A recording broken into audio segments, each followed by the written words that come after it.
Damas y caballeros, se encuentra con nosotros el presidente constitucional de los Estados Unidos Mexicanos, licenciado Andrés Manuel López Obrador.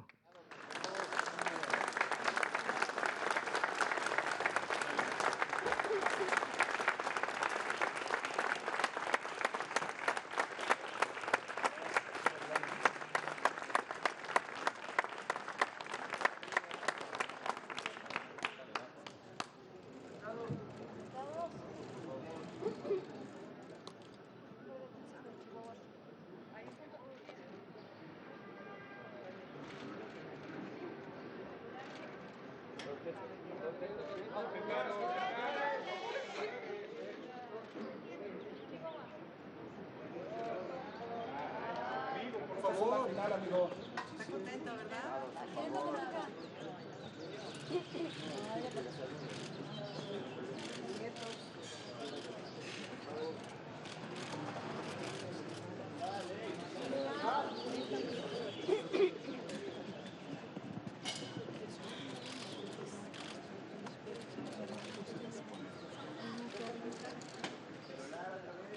Señorita, por favor, se regrese.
Les pedimos por favor a todos tomar sus lugares. ¿Se pueden sentar, por favor?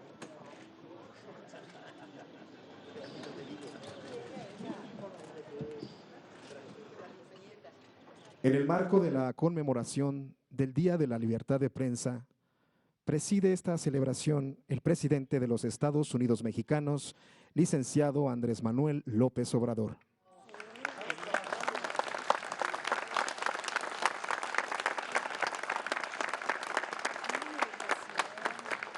Lo acompañan esta mañana la doctora Beatriz Gutiérrez Müller, esposa del presidente constitucional de los Estados Unidos Mexicanos. La doctora Claudia Sheinbaum Pardo, jefa del gobierno de la Ciudad de México. La señora Laura Hernández Martínez, bisnieta del periodista Paulino Martínez y académica de la UAM.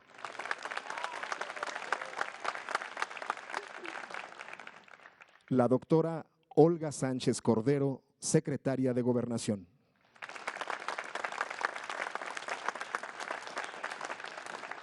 El licenciado Genaro Bellamil, presidente del Sistema Público de Radiodifusión del Estado mexicano.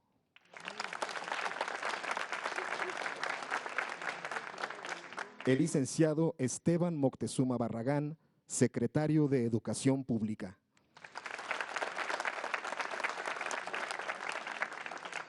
El maestro Eduardo Villegas Mejías, coordinador de Memoria Histórica y Cultural de México. El licenciado Jesús Ramírez Cuevas, coordinador general de Comunicación Social y vocero del Gobierno de la República. El maestro Francisco Ignacio Taibo Maojo, director del Fondo de Cultura Económica.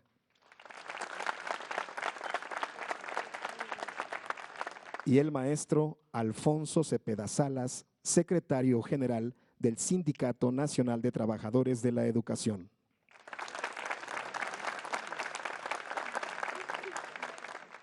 Saludamos de manera especial a las autoridades federales y a los representantes de los medios de comunicación que hoy nos acompañan.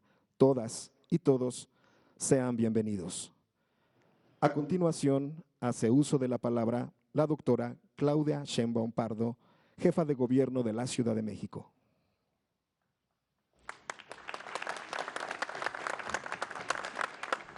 Muchas gracias, muy buenos días. Es un honor para mí estar aquí con el presidente de la República, licenciado Andrés Manuel López Obrador, con su equipo y particularmente con la familia de Paulino Martínez.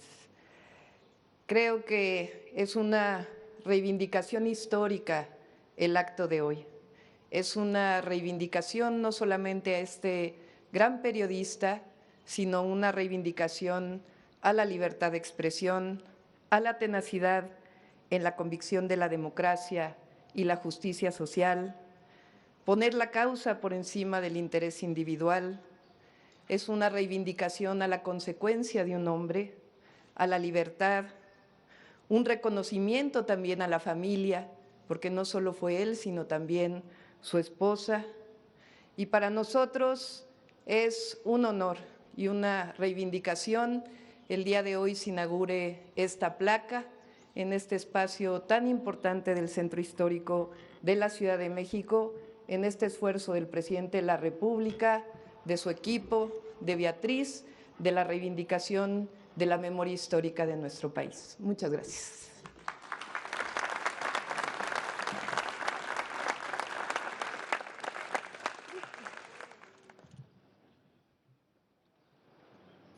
Hace uso de la palabra la señora Laura Hernández Martínez, bisnieta del periodista Paulino Martínez.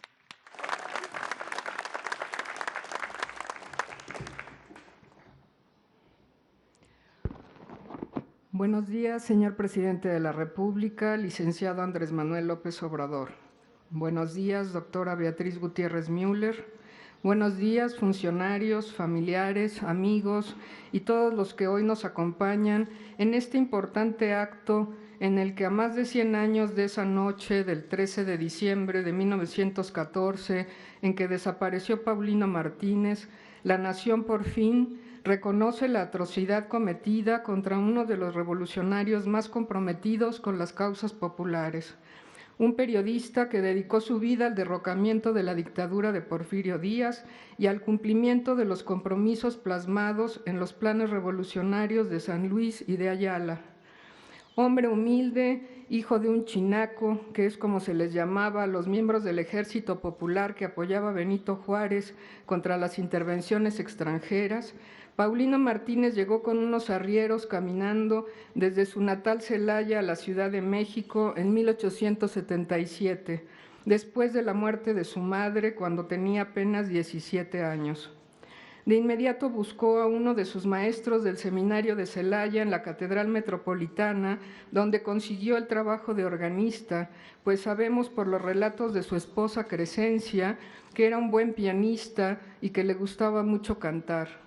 Sabemos también, por lo que cuenta Octavio Paz padre, que fue muy amigo de él, que era un gran conocedor de la pintura religiosa, pues estando ambos en la Convención Zapatista de Cuernavaca en octubre de 1914, en la que, por cierto, mi bisabuelo fue nombrado por el general Emiliano Zapata, jefe de la delegación zapatista a la Convención de Aguascalientes, visitaron la Catedral de Cuernavaca, donde Paz relata que le describía con detalle todas las escenas religiosas de los cuadros y el estilo en que habían sido pintadas.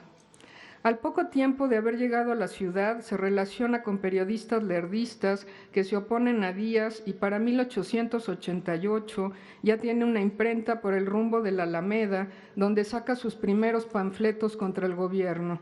Al año siguiente se ve obligado a huir hacia Laredo, Texas, donde conoce a otros periodistas antiporfiristas y a la que será su esposa, Crescencia Garza, una mujer chicana, hija de padres que habían emigrado de Monterrey y quien lo acompañará en todas las penurias económicas que tuvieron que enfrentar, así como en los encarcelamientos y la persecución a la que estuvieron sometidos sin tregua a lo largo de su vida.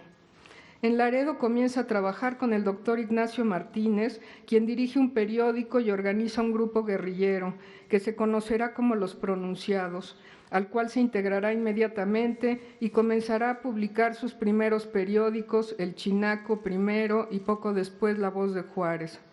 Famosos por sus incursiones en territorio mexicano, donde repartían pronunciamientos contra la dictadura de Díaz, los pronunciados eran perseguidos por los Rangers en combinación con Bernardo Reyes, a quien Díaz nombra gobernador del recién creado Estado de Nuevo León, precisamente por la necesidad de controlar esa región fronteriza que se conocía como el corredor antiporfirista, por la gran cantidad de periodistas que se encontraban refugiados en Texas. A la muerte de Ignacio Martínez, el periodista Catarino Garza tomará el mando del movimiento, pero para 1895 han logrado derrotarlos.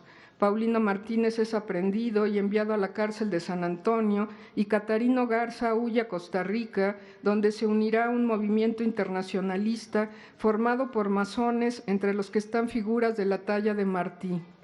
Con el propósito de terminar con las dictaduras en Latinoamérica y conseguir la independencia de Cuba, Catarino Garza se une a los liberales colombianos para derrocar a la dictadura, pero muere abatido por el ejército al desembarcar apenas en Bocas del Toro, actualmente parte de Panamá. Paulino Martínez conseguirá salir de la cárcel y se casará, pero al poco tiempo ya lo encontramos en México, formando parte del Club Liberal Ponciano Arriaga, donde conoce a los hermanos Flores Magón y otros liberales con los que traba amistad.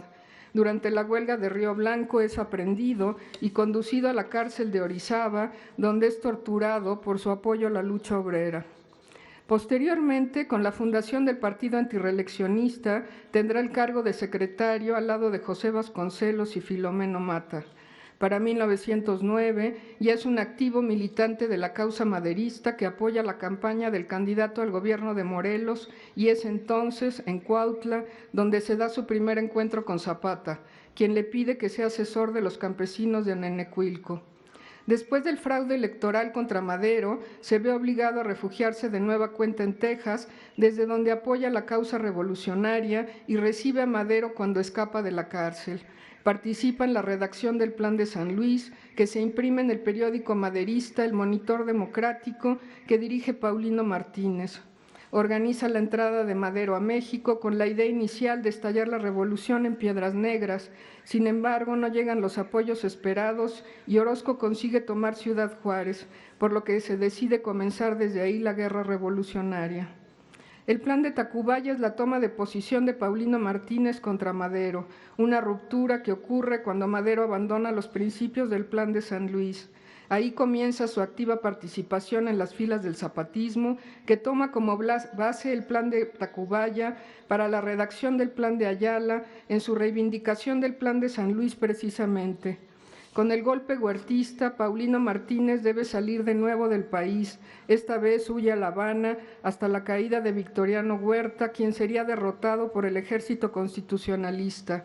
Surge entonces la necesidad de organizar el nuevo gobierno que Carranza se considera con derecho a encabezar, por lo cual invita solamente a los militares victoriosos. Sin embargo, por consejo de Felipe Ángeles, quien señala que sin acuerdos con los zapatistas y los villistas no acabará la guerra, es que son invitados a la Convención de Aguascalientes Zapata y Villa.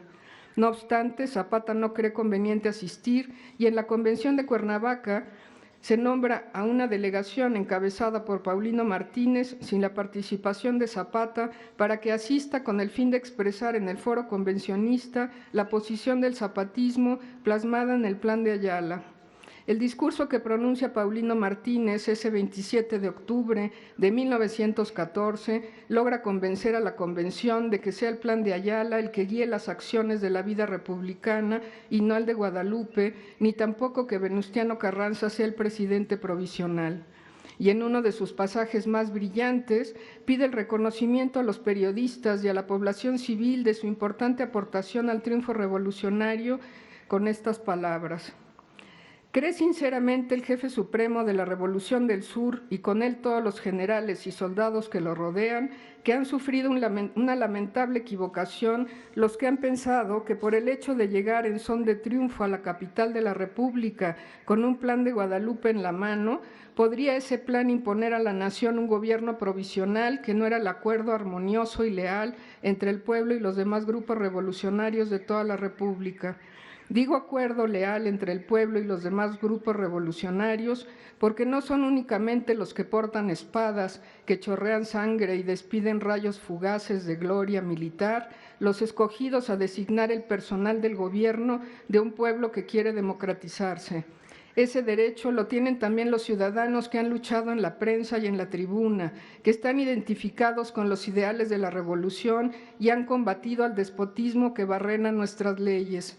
Porque no es solo disparando proyectiles en los campos de batalla como se barren las tiranías, también lanzando ideas de redención, frases de libertad y anatemas terribles contra los verdugos del pueblo, se derrumban tiranías, se derrumban imperios. Y recuérdese que el general Díaz cayó más que con los proyectiles de los guerrilleros del norte encabezados por Madero, por la rechifla de la multitud de los habitantes de la capital de la República que le pedían a gritos la renuncia y por la lluvia de tinta que le arrojó la prensa independiente. Esta victoria del zapatismo, que llegará a su momento culminante cuando los villistas se les unan y formen un frente popular en la convención, pondrá muy nerviosos a quienes defienden los intereses de la oligarquía, la que intentará de inmediato retomar el control político del país. El crimen de Paulino Martínez ocurre en ese contexto en el que no se quieren zapatistas en puestos como la Secretaría de Gobernación, que era el propuesto para Paulino Martínez por Villa y Zapata. Esa noche del 13 de diciembre en que mi bisabuelo fue engañado y salió por esta puerta para no volver nunca, es la misma puerta que mi bisabuela cruzó hasta la madrugada, muchas veces tratando de encontrar a su marido. Esta puerta en la que he estado tantas veces yo, imaginándome todo lo que ocurrió aquí, me gusta verla como una puerta que le habla a la nación, como una puerta por la que sale un grito de dolor por tantas muertes injustas y crueles, por tantos crímenes impunes cometidos por asesinos que después se consideran héroes, por tantos cuerpos mancillados y olvidados como si nunca hubieran existido. Esa voz reclama que una política del crimen que se convirtió en una práctica normalizada durante décadas desaparezca, pues nada puede ser más urgente que recuperar la dignidad de la patria. Hoy ha sido escuchada esa indignación. Hoy hemos sido partícipes del reconocimiento de la existencia de un pedazo de nuestra historia que había sido olvidada, la de los derrotados de la historia, la de los que no tienen voz en el relato que escribieron los vencedores. Recuperar la memoria de los vencidos es siempre una lección de historia, de esas que le gusta recuperar a nuestro presidente, porque esas son las que le pueden cambiar el rostro y el corazón a este país. Muchas gracias por estar aquí esta mañana y que viva México.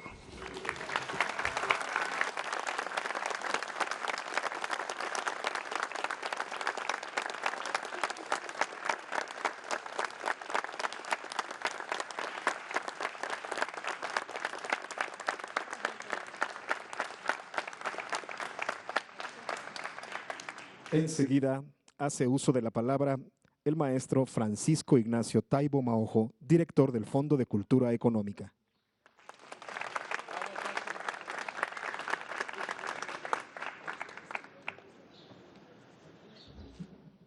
Siempre me han preocupado profundamente las conmemoraciones.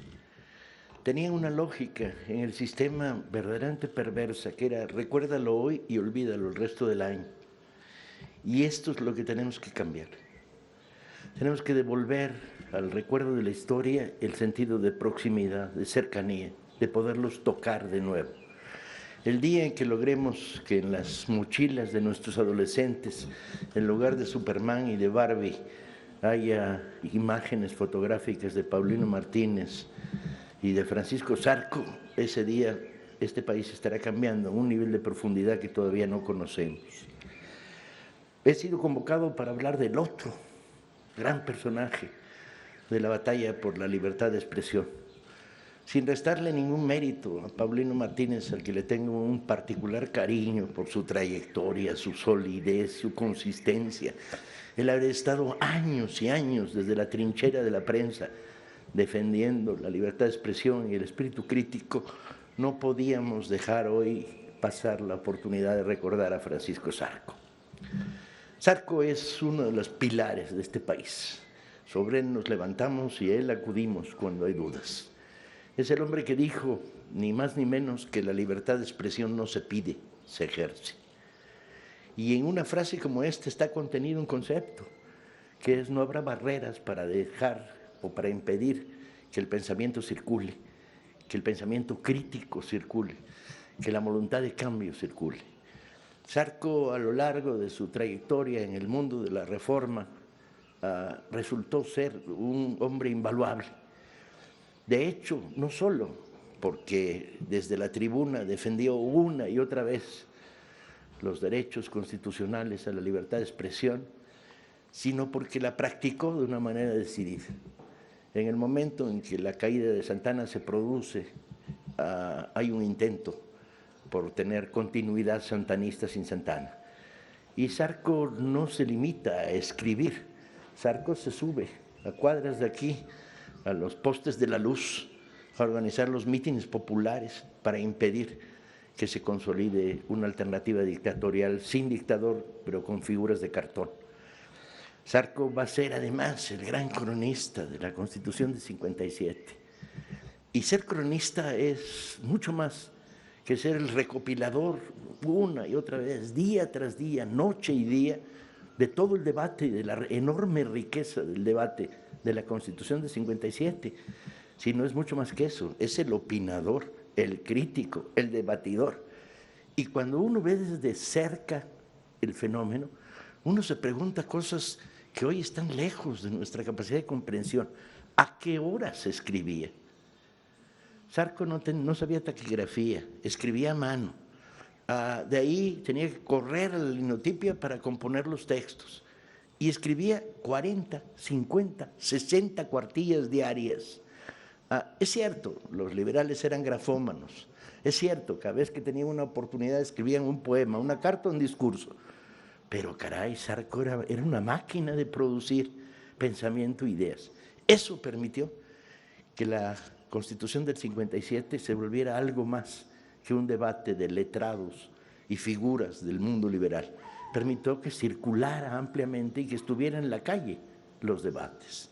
Su consistencia en los años siguientes como una de las figuras claves de la pluma y la espada que fueron la reforma es memorable. Perseguido por la enfermedad, obligado a exilarse, siguiendo la ruta penosa de la derrota juarista mientras iba replegando hacia el norte, Zarco fue una figura iluminadora. Y tenemos que volver a adjetivos como estos. Cuando la duda penetre en nuestras filas, cuando la calumnia nos cerque por todos lados, ahí está Zarco. Y lo puedes mirar de frente y Zarco tiene respuestas. El pasado está vivo, compañeros, compañeras. El pasado está tremendamente vivo. Y uno de los instrumentos ideológicos de la Cuarta Transformación es traer el pasado al presente para que nos apoye, nos ampare, nos guíe, nos ilumine y sobre todo para que construya una relación de empatía entre ellos y nosotros. Somos nietos, bisnietos, tataranietos de los mejores hijos de México. A mucho orgullo, a mucha honra y sobre todo a un inmenso placer. Muchas gracias.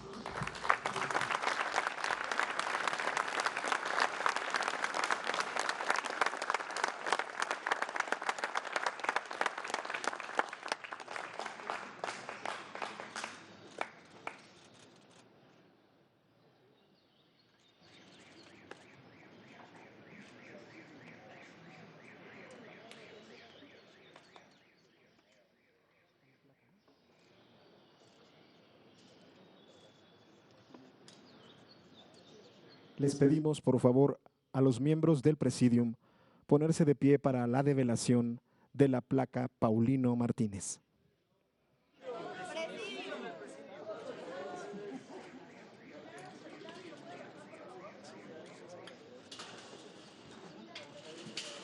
Al público les suplicamos permanecer en sus asientos.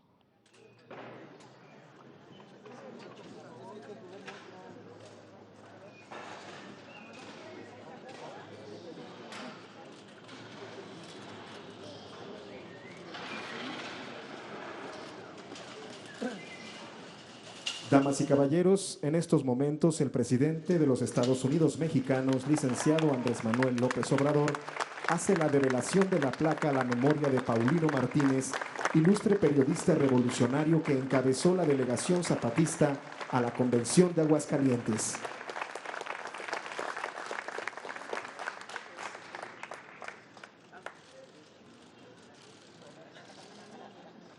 Invitamos a los presentes a ponerse de pie para entonar nuestro himno nacional.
De esta manera concluye este evento.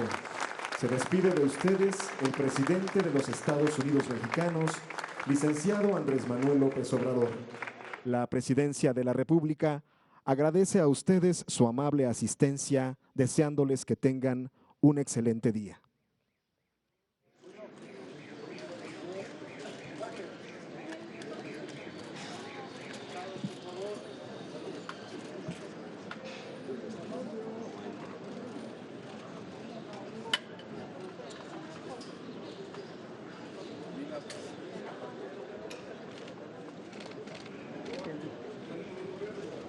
Paulino Martínez, su esposa Crescencia Lara. Este es Paulino Martínez, hijo de Paulino. Aurora Martínez, Jorge Martínez, Arturo Martínez, Rosa Martínez.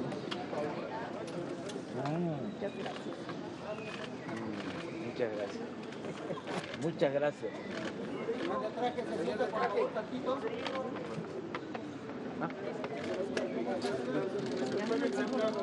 Sentados, por favor. Señor de gorra. Muchas gracias. Señor de traje. Mamagua.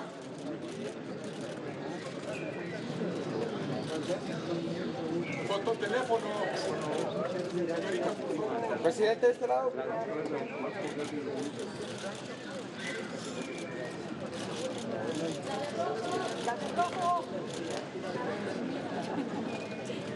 Celular, por favor. Señorita, su celular. Presidente, las cámaras.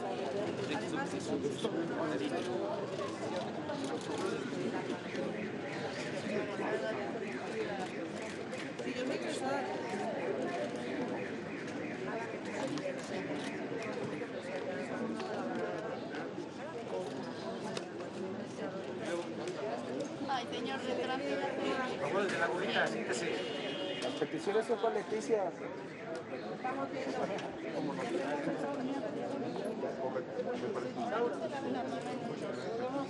Las peticiones son con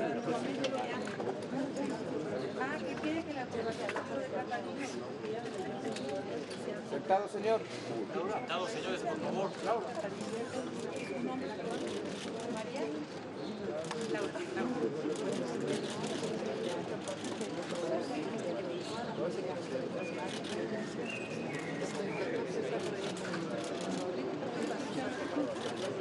¿Tú también eres pariente de Paulino? ¿Qué es? Quiere que le ponga la cara.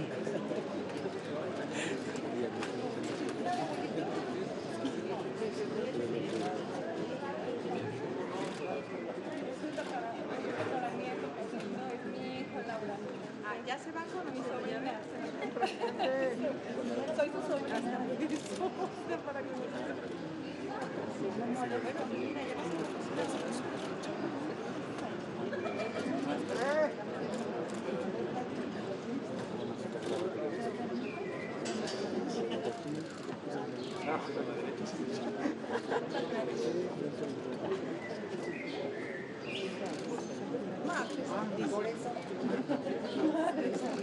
y con la misma mujer.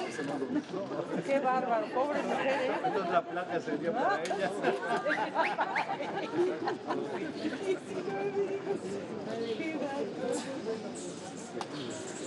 Ya ven aquí, ya se van conociendo.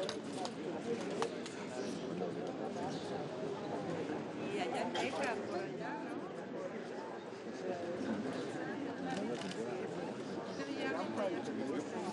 Hoy es el homenaje y reconocer el gran trabajo a México que hizo hace décadas. Y otros muchos más. Luego la policía.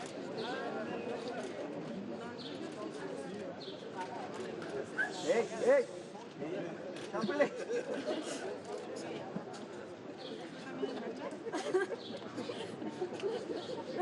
De la UNAM. Ya salieron. Ha sido un festejo.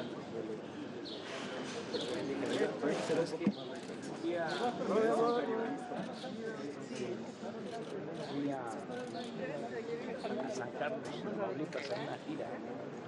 Y de ahí era el doctor Martínez, Ignacio Martínez. Es que había en Tamaulipas muchos terroristas. Sí, sí.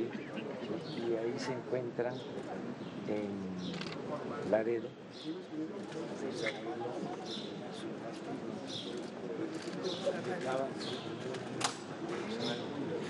El mundo de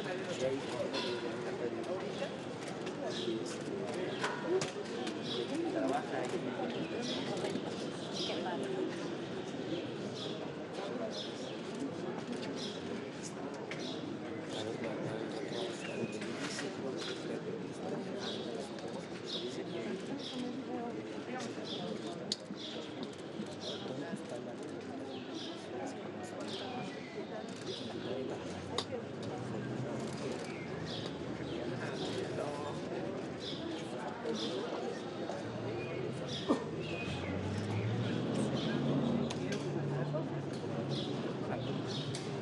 Bueno, ya suéltense la mano que vamos.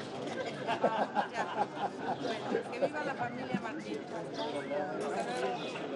Director, uno momento.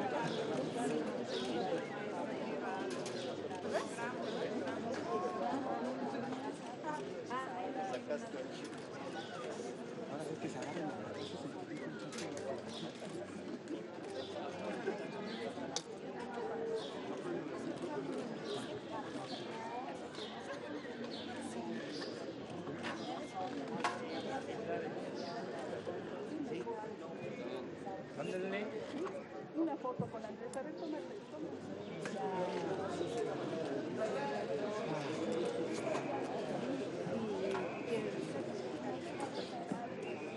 Es admirador de Sarko y no.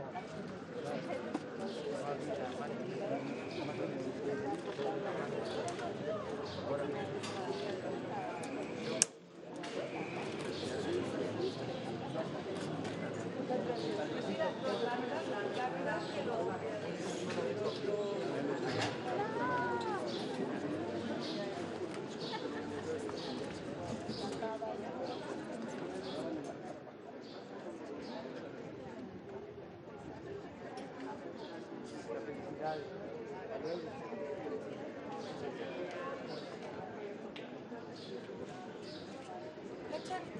Papá, le echan ojo a Vladimir, mi bolsa.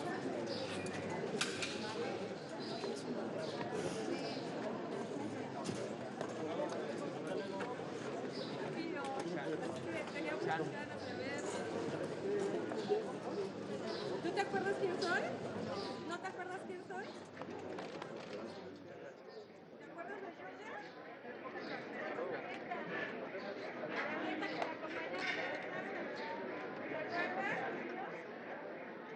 Mira, mi mamá, ¿de Olga no te acuerdas? Es hija de Julia. Licenciada, muy buenos días.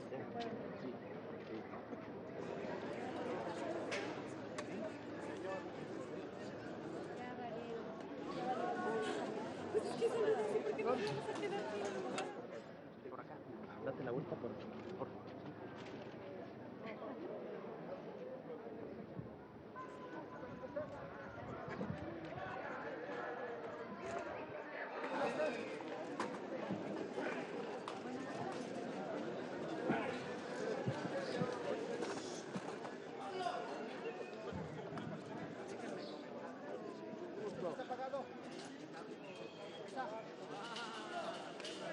Cacao, estamos con la Sembrando Vida, señor presidente. Gracias.